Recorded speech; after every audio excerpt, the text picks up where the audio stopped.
Hello everyone, welcome back to my channel. तो मैं आज के वीडियो में एक्सप्लेन करने वाली हूँ नेवर लेट मी गो के एपिसोड 8 के पार्ट 1 को। और अगर आप लोग मेरे इस चैनल पे न्यू हैं तो प्लीज मेरे इस चैनल को सब्सक्राइब कर लीजिए ताकि आने वाली कोई भी वीडियो आप लोगों से मिस ना हो। और अब बिना देर किए आज के वीडियो को शुरू करते हैं। एपिसोड की शुरुआत होती है जहां न्यूंग और पाम को रेडी होते दिखाया जाता है। दोनों ने एक जैसे ही कपड़े पहने होते हैं और जहां न्यूंग पाम के कपड़े पहनने में हेल्प कर रहा होता है, वो दोनों बाहर जाकर साफ सफाई करने लगते हैं और सारी चीजों को रेडी करते हैं। और हम यहाँ नोटिस करते हैं कि दोनों अब ज्यादा एक दूसरे के करीब आ चुके हैं। आगे पाम ड्रिंक बनाता है और वो न्यूंग को पीने के लिए देता है जो कि उसे पसंद आती है। इसके बाद वो दोनों कपड़ों की शॉपिंग करने जाते हैं। आगे दोनों को पानी में एंजॉय करते दिखाया जाता है और वो दोनों साथ में अच्छा टाइम स्पेंड करते हैं। आगे न्यूंग पानी के किनारे लेटा बुक पढ़ रहा होता है। पाम उसके पास आकर उसे पूछता है कि वो क्या पढ़ रहा है। न्यूंग उसे कहता है कि ये बुक कोई गेस्ट हॉस्टल पे छोड़ गया था और ये प्यार के फिलॉसफी के बारे में है। पाम उसे कहता है तब तो इस बुक को पाम समझ नहीं पाएगा। न्यूंग कहता है कि ऐसा नहीं है और इसमें ये लिखा है कि लोग प्यार के लिए इतना सब कुछ क्यों करते हैं। लोग पुराने जमाने से ही प्यार में पागल होते आए हैं। पाम लेट कर कहता है तो वो पाम को सारी बातें बताए कि वो अब तक इस बुक से क्या क्या समझा। तो न्यूंग उसे सारी बातें एक्सप्लेन करने लगता है। उसके सीने पे हाथ फेर कर उसे सारी बातें समझा रहा होता है कि इस बुक में प्यार की शुरुआत को एक्सप्लेन किया गया है। गॉड ने जब दुनिया बनाई थी तो उन्होंने दो इंसानों को कनेक्ट करके बनाया और जिनके 4 हाथ और 4 पैर थे। मेल और फीमेल दोनों मून के वंश थे और सारी फीमेल धरती के वंश थी और वहीं जहाँ सारे आदमी सन के वंश थे। एक दिन इंसानों ने गॉड को गुस्सा दिलाया तो गॉड ने उन्हें पनिशमेंट दिया। उनके ऊपर तेज रोशनी बरसाई और जिससे इंसान 2 भाग में बट गए और गॉड ने उनपे आंधी कर दी उन 2 भागों को अलग करने के लिए ताकि वो लोग एक दूसरे को ढूंढ ना सके। और यही पूरी स्टोरी है कि लोग आज भी क्यों अपने दूसरे भाग को ढूंढने की कोशिश करते हैं। पाम न्यूंग से कहता है कि क्या न्यूंग को भरोसा है कि उसका आधा भाग आज भी उसे ढूंढ रहा होगा। न्यूंग कहता है कि नहीं, ये बस एक स्टोरी है पर रोमांटिक है। और क्या पाम को इस बारे में भरोसा है कि कोई उसे ढूंढ रहा होगा और क्या वो अपने आधे भाग को ढूंढ रहा है। ये कहकर वो जोर से चिल्लाने लगता है कि पाम अपने आधे भाग को ढूंढ रहा है और पाम को ये नहीं पता कि वो कहाँ है। तो वो आकर हैंडसम पाम से मिले। ये सब सुनकर पाम स्माइल करने लगता है और वो न्यूंग को अपने करीब लेता है। वो उसे शांत रहने को बोलता है। न्यूंग स्माइल करके अपने पास से एक कैप निकालता है और पाम से कहता है कि उसने मार्केट से लिया और इस कैप पे मैसेज का अच्छा मतलब है। तो इसे देखकर उसने पाम के लिए खरीद लिया और उस कैप में नेवर लेट अस को लिखा होता है। पाम उसे कहता है कि इसमें अस कौन है। न्यूंग उस कैप को पाम को पहनाता है और उसे कहता है कि यहाँ के कैट और डॉग और वो ये बात खुद से पता करे। पाम न्यूंग को थैंक यू कहता है। न्यूंग उसे कहता है कि कोई बात नहीं और वो पाम को कुछ देना चाहता था क्योंकि पाम ने न्यूंग के लिए बहुत कुछ किया। आगे वो दोनों हॉस्टल में वापस आते हैं और जहाँ सारा सामान टूटा और बिखरा पड़ा होता है जिसे देखकर वो लोग घबरा जाते हैं। पाम न्यूंग से कहता है कि शायद उन बुरे लोगों ने उन लोगों को ढूंढ लिया। वो अपनी मॉम को आवाज लगाने लगता है और न्यूंग से कहता है कि ये जगह अब उन दोनों के लिए सेफ नहीं है तो उन दोनों को यहाँ से भागना होगा।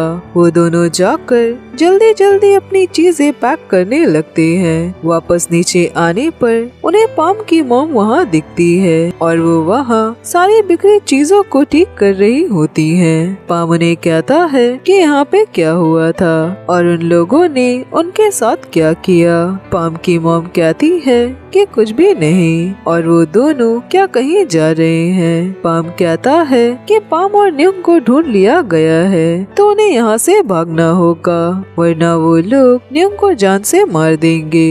पाम की मॉम कहती है कि वो शांत रहे क्योंकि जिन लोगों ने यहाँ ये सारी तोड़फोड़ की है वो लोग बस अपने उधार के पैसे वापस लेने आए थे। आगे पाम की मॉम उन दोनों को सारी बातें बताने लगती हैं कि उन्होंने लोन लिया था इस हॉस्टल को बनाने के लिए और जब वो जुआ खेलती थी तब भी उन्होंने पैसे बोरो किए थे।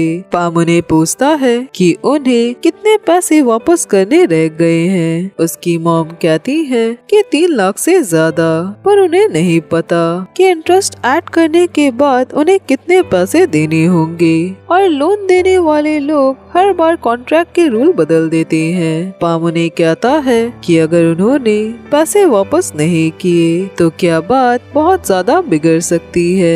उसकी मॉम कहती है कि वो लोग बस धमकी ही देते हैं और पाम उनकी फिक्र ना करे, वो सारी चीजें संभाल लेंगी क्योंकि पाम को अपने प्रॉब्लम पे ध्यान देना चाहिए। वो लोग न्यूंग का क्या करेंगे क्योंकि पाम के डैड तो पूरी तरह से गायब हो गए। क्या उन्होंने पाम को कांटेक्ट किया और पाम की मॉम को इस बात की फिक्र होती है कि वो लोग किसी बड़ी प्रॉब्लम में फंस जाएंगे और पाम पे ही इस बात का इल्जाम भी लगेगा कि उसने न्यूंग को किडनैप किया। ये सारी बातें न्यूंग उदास खड़ा सुन रहा होता है। वहीं पाम के डैड पुलिस को ये बात बता रहे होते हैं कि उन लोगों को कोई गलतफहमी हुई है, वो तो बस उन लोगों का पीछा कर रहे थे जिन लोगों ने न्यूंग के मॉम को गोली मारी थी। तो पुलिस उन लोगों को पकड़े जिन्होंने गोली चलाई थी। पुलिस कहते हैं कि उन अटैकर्स ने ही ये बात कही है कि चानून उनका दोस्त है। पाम के डैड कहते हैं कि वो उन लोगों को नहीं जानते, वो लोग उनके दोस्त नहीं हैं। पुलिस कहते हैं कि उन लोगों ने ही ये बात कहा कि अटैक की प्लानिंग पाम के डैड ने उन लोगों के साथ मिलकर की थी। पाम के डैड कहते हैं कि उन्हें फंसाया जा रहा है, वो आखिर ऐसा क्यों करेंगे। वो उस फैमिली के लिए सालों से काम कर रहे हैं, वो उस फैमिली को कभी भी नुकसान नहीं पहुंचा सकते। पुलिस कहते हैं पर उन लोगों ने उन्हें सारा सब कुछ बता दिया और कहा कि उनके बेटे ने ही न्यूंग को भी किडनैप किया और अगर पाम अरेस्ट हो गया तो उन दोनों को जेल में डाल दिया जाएगा। ये सारी बातें सुनकर पाम के डैड घबरा जाते हैं। वहीं स्कूल में बेन और चॉपर वॉशरूम में छुपे होते हैं। बेन चॉपर से कहता है कि क्या चॉपर को ऐसा लगता है कि इस चीज से काम बनेगा क्योंकि बेन अपने क्लास का प्रेसिडेंट है। चॉपर उसे कहता है कि क्या वो अब भी इसी बारे में सोच रहा है और वो लोग इस साल स्कूल भी कंप्लीट कर लेंगे। बेन उसे कहता है कि उसने कभी भी किसी को भी हर्ट नहीं किया। चॉपर कहता है कि वो लोग किसी को भी हर्ट नहीं करेंगे, वो लोग बस सच पता करने के लिए उस लड़के से बात करेंगे, वो आखिर इतना क्यों घबरा रहा है। बेन चॉपर को कुछ कहने जाता है कि तभी वहाँ कोई आने लगता है तो चॉपर उसके करीब आकर उसके मुंह को दबा देता है। वो दोनों एक दूसरे के तरफ देखने लगते हैं और बहुत नर्वस हो जाते हैं। इसके बाद चॉपर ऑन के पास जाकर उससे नॉर्मली बातें करने लगता है। ऑन चॉपर से कहता है कि चॉपर उससे आज बातें क्यों कर रहा है और जैसे कि वो हमेशा ऑन से बातें करता हो। चॉपर उसे कहता है पर वो लोग साथ में बास्केटबॉल तो खेलते थे और क्या ऑन को याद नहीं। ऑन चॉपर को कहता है कि उसे याद है पर चॉपर को अभी क्या चाहिए। चॉपर उसे कहता है कि उसने सुना कि ऑन और फोम एक दूसरे के करीब है और ऑन फोम का दोस्त कैसे बना।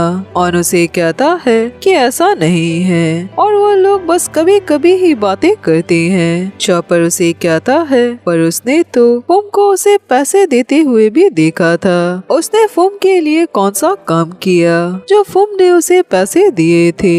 ऑन उसे कहता है कि इससे चॉपर का कोई भी लेना देना नहीं है और चॉपर इन सारी चीजों में अपनी नाक ना डाले। चॉपर उसे कहता है कि वो अपनी नाक जरूर डालेगा क्योंकि उसे शक है कि ऑन भी बेन और न्यूंग को एक्सपोज करने में शामिल था। ऑन उसे कहता है पर इससे चॉपर को तो कोई भी इफेक्ट नहीं हुआ। तभी बेन मना कर कहता है पर बैन को इफेक्ट हुआ और ऑन ने फुम को क्या बताया।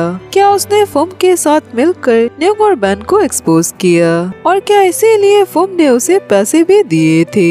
ऑन उसे कहता है पर उन दोनों के पास इस बात का कोई भी सबूत नहीं है। तभी चॉपर ऑन को वो वीडियो दिखाता है। बैन उसे कहता है कि उसे नहीं पता कि पैसे फुम ने उसे क्यों दिए थे, पर अगर ये बात प्रिंसिपल को बताई गई तो वो सारी बातें पता कर लेंगे। ऑन ये सब कुछ सुनकर वहाँ से भागने की कोशिश करता है पर चॉपर उसे रोकता है। ऑन ये बात एक्सेप्ट कर लेता है कि उसी ने वो वीडियो फुम को बेचा था। तो हमें पास्ट का सीन दिखाया जाता है जब पाम ने न्यूंग और बैन को किस करते देखा था। वो वहाँ से जा रहा था तभी ऑन उसके पास गया था और उसने बैन और न्यूंग को किस करते देख लिया। तो उसने उन दोनों के वीडियोस और फोटो ले लिए थे क्योंकि वो ये बात जानता था कि फुम न्यूंग से नफरत करता है और उसे बस पैसे चाहिए थे। वो उन्हें कहता है कि वो सारे लोग अमीर है तो वो लोग ये बात नहीं समझ सकते। बैन ये सब सुनकर बहुत नाराज हो जाता है। वो उसे कहता है कि क्या वो ये बात जानता है कि इस चीज से न्यूंग और बैन को कितनी ज्यादा तकलीफ हुई। क्या वो जानता है कि बैन को कैसा लगा होगा जब उसे फोर्स किया गया इस बात को मानने के लिए कि वो लड़कों को पसंद करता है, जबकि वो उस वक्त ये बात मानने के लिए रेडी भी नहीं था। ऑन बैन को सॉरी बोलता है। वो उसे रोते हुए कहता है कि उसने ऐसा नहीं सोचा था। बैन नाराज होकर उसे मारने जाता है पर चॉपर उसे रोकता है। ऑन उससे कंटिन्यू माफी मांगने लगता है। बैन उसे कहता है कि उसे सारी बातें प्रिंसिपल को बताना होगा और उसके पैरों को पकड़ लेता है कि वो ये सारी बातें प्रिंसिपल को ना बताए, उसका पूरा फ्यूचर बर्बाद हो जाएगा। पर चॉपर और बैन वहाँ से चले जाते हैं। वहीं हमें दिखाया जाता है कि पाम अपने मॉम के पास जाता है। वो उनसे पूछता है कि क्या उसकी मॉम खुश है कि पाम उनके पास रहने आया।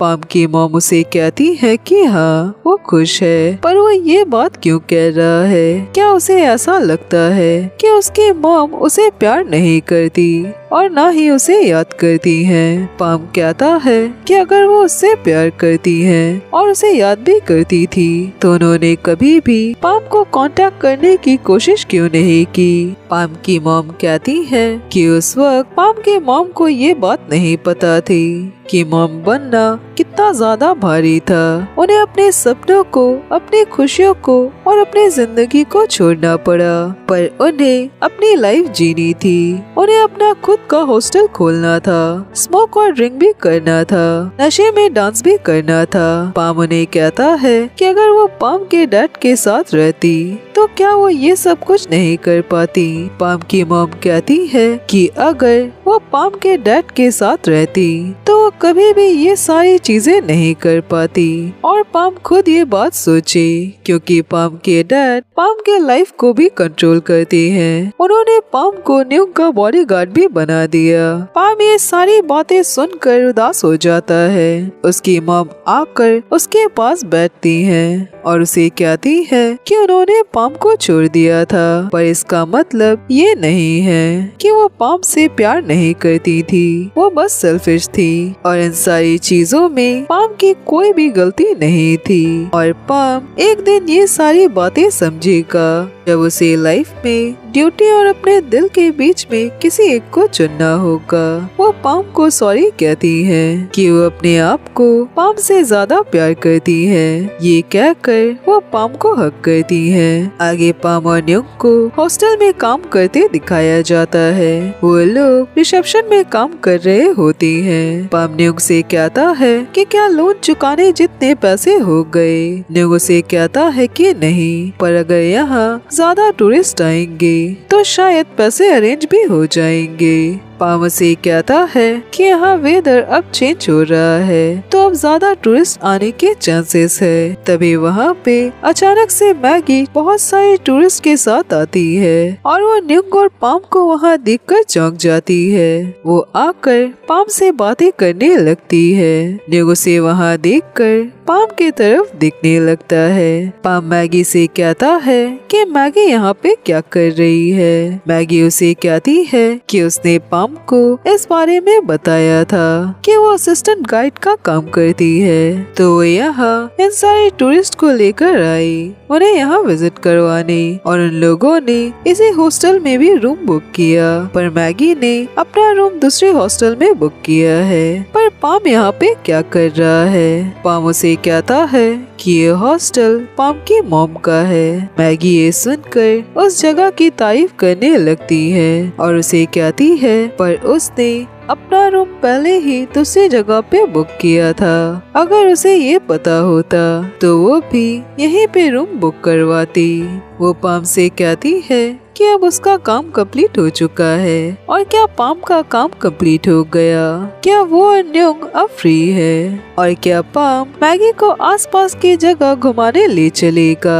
पाम उसे कहता है कि ठीक है, पर न्यूंग नाराज होकर पाम की तरफ देख रहा होता है। पाम उन टूरिस्ट को उनका रूम दिखाने ले जाता है। मैगी न्यूंग से पूछती है कि न्यूंग कैसा है। न्यूंग उसे कहता है कि वो ठीक है। मैगी न्यूंग से कहती है कि क्या वो यहाँ रिसेप्शन में काम करता है। न्यूंग उसे कहता है कि हाँ, पाम की मॉम ने उसे यहाँ रहने के लिए रूम दिया, तो बदले में वो लोग यहाँ उनकी हेल्प करते हैं। मैगी उसे कहती है कि न्यूंग को यहाँ ऐसे काम करने की जरूरत तो नहीं है, पर अभी वो लोग यहाँ मुसीबत में हैं, तभी उसे काम करना पड़ रहा है। पाम वापस आता है और वो न्यूंग को भी उन लोगों के साथ घूमने चलने को कहता है, पर न्यूंग उसे कहता है कि वो यहीं पे रहेगा इन सारे गेस्ट का ख्याल रखने के लिए। तो पाम और मैगी वहाँ से चले जाते हैं। आगे पाम और मैगी को पानी के पास दिखाया जाता है, जहाँ मैगी पाम से कहती है कि उसने न्यूज में देखा पुलिस पाम और न्यूंग को ढूंढ रहे हैं, और मैगी ने कभी भी नहीं सोचा था कि वो दोनों भागकर यहाँ पे चले आएंगे। और पाम को कितने टाइम तक न्यूंग का बॉडीगार्ड बनना पड़ेगा। पाम उसे कहता है कि जब तक न्यूंग सेफ ना हो जाए और बैंकॉक के भी सारे प्रॉब्लम पूरे ठीक हो जाए। और क्या मैगी पाम से एक प्रॉमिस कर सकती है कि वो किसी को भी इस बारे में नहीं बताएगी कि पाम और न्यूंग अभी कहाँ पे रह रहे हैं, वरना न्यूंग किसी बुरी मुश्किल में पड़ सकता है। मैगी उसे कहती है कि पाम बस न्यूंग की ही परवाह करता है और वो बस न्यूंग के बारे में ही सोचता है। और वो मजाक में पाम से पैसे मांगने लगती है। वो मजाक में उसे कहती है कि इसके बदले पाम को मैगी को पैसे देने होंगे, वो ये सब फ्री में नहीं करेगी। आगे वो लोग वहाँ आसपास फोटो क्लिक करने लगते हैं और वो लोग आसपास की जगह भी घूमते हैं। मैगी और पाम एक दूसरे की फोटो क्लिक कर रहे होते हैं। इसके बाद मैगी जाकर अनजाने में किसी गुंडों की एरिया की फोटो लेने लगती है। तभी दो लोग उसे फोटो क्लिक करते देख लेते हैं और उसे आकर फोटोज डिलीट करने को बोलते हैं। मैगी उसे कहती है कि ये फिल्म कैमरा है, ये डिजिटल कैमरा नहीं है, तो फोटोज डिलीट नहीं हो सकते। तो वो लोग जबरदस्ती उससे कैमरा छीनने लगते हैं। मैगी घबरा कर पाम को आवाज लगाने लगती है। तभी पाम आकर उन लोगों को पीटने लगता है। वो मैगी को चेक करने लगता है कि कहीं उसे कोई चोट तो नहीं लगी। तभी एक आदमी उसे पीछे से डंडे से मारने जाता है, पर न्यूंग आकर उस आदमी को डंडे से मार देता है और वो सारे लोग वहाँ से भाग जाते हैं। उन लोगों के जाने के बाद तभी उनका वहाँ पे बॉस आता है और वो दोनों उन्हें सारी बातें बताते हैं कि यहाँ पे टूरिस्ट फोटोज ले रहे थे और उनका उन बच्चों से झगड़ा हुआ, पर एक लड़का जिन्होंने उसे मारा वो लड़का उन्हें जाना जाना पहचाना सा लगा। उन लोगों ने उस लड़के को मैम के हॉस्टल पे देखा था जब वो लोग वहाँ पैसे कलेक्ट करने गए थे, और जरूर वो उसी का बेटा होगा। और इसी के साथ ही मैं इस पार्ट को यहीं पे खत्म करती हूँ, और आज के लिए बस इतना ही, और मैं मिलूंगी नेक्स्ट वीडियो में। तब तक अपना ख्याल रखिए।